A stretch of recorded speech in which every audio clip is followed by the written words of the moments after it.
अभिवादन स्वीकार कीजिए ब्रजेश मिश्रा का। और आप देखना शुरू कर चुके हैं द डिबेट। बहनों भाइयों, बेंगलोर में अपोजिशन की एक बड़ी बैठक होने जा रही है। पटना का द्वितीय संस्करण। ये विपक्ष का एक बड़ा गठबंधन भारतीय जनता पार्टी को चुनौती देने की कोशिश कर रहा है, लेकिन ये गठबंधन स्वयं के अंतर विरोधों का शिकार है। क्या इनमें कोई एकता हो पाएगी या ये सिर्फ बैठकों का दौर है, सहमतियों का दौर है? क्या होगा इस बैठक में और कौन प्रधानमंत्री नरेंद्र मोदी के सामने विपक्ष का चेहरा होगा? आज की हमारी चर्चा का मुख्य केंद्र बिंदु यही है। बहन भाइयों, 17 जुलाई को और 18 तारीख को 2 दिन बेंगलोर में एक बड़ी बैठक होने जा रही है। ये बैठक इस बार कांग्रेस आयोजित कर रही है, पिछली बार जेडीयू ने आयोजित की थी।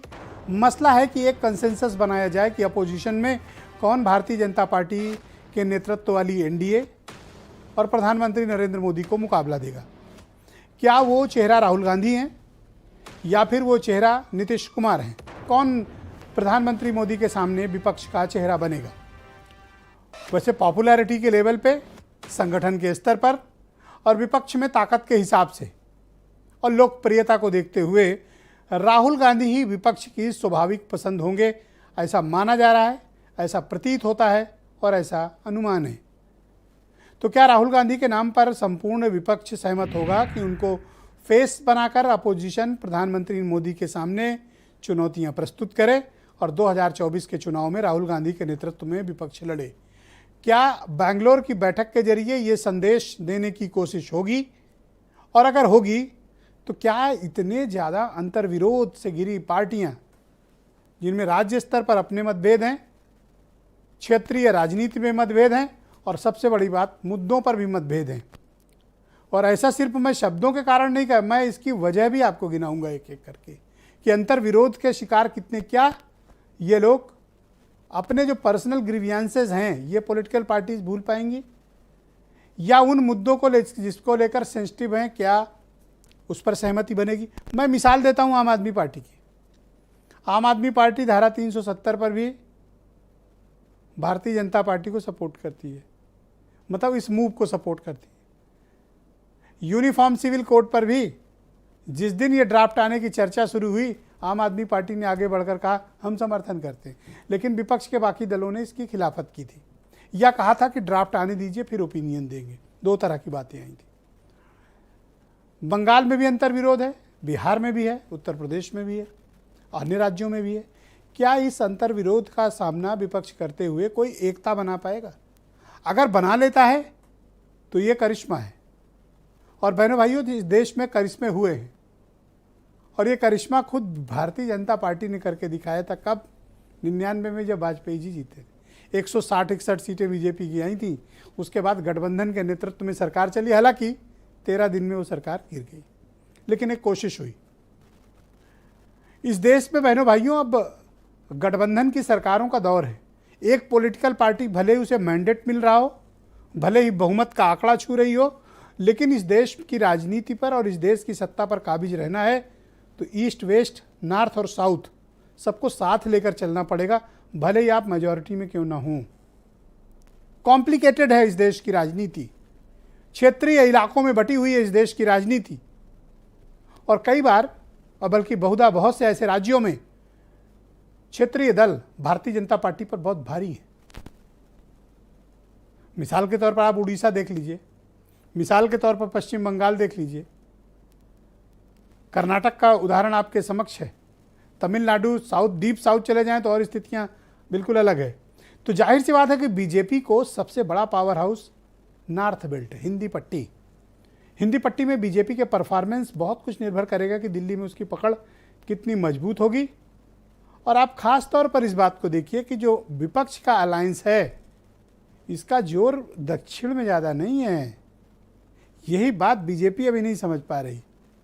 ये अलायंस नॉर्थ यानी हिंदी पट्टी की तरफ ज़्यादा फोकस्ड है और यहाँ बीजेपी को घेरने की कोशिश कर रहा है। साउथ में तो उनको पता ही है कि वो अपर हैंड पे है और उनकी सरकारें भी हैं, बीजेपी का प्रभाव भी साउथ में कम है।